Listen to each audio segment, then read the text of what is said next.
எல்லா மனுஷங்களும் நம்ம பழகணும். ஆனா, உண்மையாய் நம்ம நேசிக்கிறவங்க யாருன்றத நீங்க கண்டுபிடிக்கணும். அதில நீங்க கவனமா இருக்கணும்.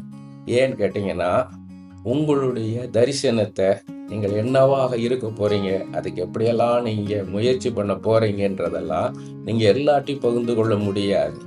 உங்கள உண்மையா நேசிக்காதவங்க அத கேட்டு உங்கள குறை சொல்லுவாங்க, விமர்சிப்பாங்க. அது உங்களுக்கு மனசோர்வு உண்டாகும். உங்கள உண்மையா நேசிக்கிறவங்ககிட்ட சொல்லும்போது, உங்க தரிசனத்த புரிந்து கொள்வாங்க. உங்கள புரிந்து கொண்டவங்க தான் உங்க தரிசனத்தில அக்கறை உள்ளவங்களா இருப்பாங்க. உங்க எதிர்காலத்தில அக்கறை உள்ளவங்களா, கரிசனை உள்ளவங்களா இருப்பாங்க.